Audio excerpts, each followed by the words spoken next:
Hello அஸ்ஸலாமு அலைக்கும். இதம்மா சராக்கண்டம் வாங்கினேன். இம்புட்டு சராக்கண்டமும் 300 விலையை பாருங்கள். ஒரே ஆக்கி தானே காட்டுறேன், விவரம் சொல்ல மாட்டேங்கிறேனே. இந்த மசாலா அவுட்டில் திரிச்சு இந்த எண்ணெய் தான், தேங்காய் எண்ணெய் ஊற்ற போகிறேன்.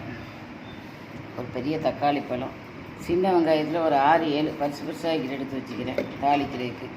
தேங்காய் ஒரு காமூடி கிள்ளி வச்சுக்கிறேன். முருங்கைக்காய், அழகான முருங்கைக்காய், கருவேப்பிலை, பச்சை மிளகாய், தேவையான அளவு உப்பு. இதுதான் இதுக்குள்ளே சாமான். ஆனால் கொதிக்கும் போதே உங்கூட்டு மனம் எங்கூட்டு மனம் இல்லை, ருசியாகி திங்கணும் போல். இதுக்கு மல்லி சட்னி அரைச்சி ரசம் வைக்கணும் இன்ஷா அல்லாஹ் நாளைக்கு. எப்போவுமே அன்றைக்கி அடுப்பங்கரில் நின்று காட்ட முடியலம்மா, இன்றைக்கி பயமாகிக்கிறேன். அடுப்பங்கரில் ஆக்கினப்புறம் காட்டினா நீங்கள் என்ன போட்டோன்னு தெரியலங்கிறீங்கள. நான் பார்த்துக்கோங்க. இதான் இந்த முருங்கைக்காய் காலையில் ஆக்கிறது. கருவேப்பிலை, பச்சை மிளகாய், இம்புட்டு தேங்காய் அரைச்சி பாலை கட்டியாக புளிஞ்சு ஊற்றுவேன்.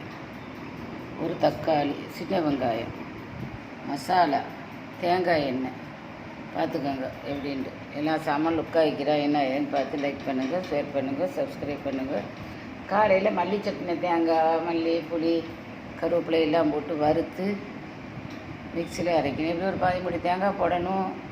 ஒரு கொஞ்சம் மல்லி ஒரு அளவு ஒரு ஸ்பூன் எடுத்து அதையும் வறுத்து கொஞ்சம் கருவேப்பிலையில் வத்தல் எல்லாத்தையும் போட்டு வறுத்துடணும்.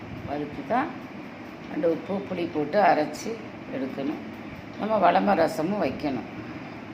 மீன் எப்படி இப்போ சீசன், அதனால் சராக்கண்டா வருது. இது சராக்கண்டா வந்ததுக்கப்புறம் நான் 4 தடவை ஆக்கிட்டேன். மசாலா அதுவாக செய்யுங்க.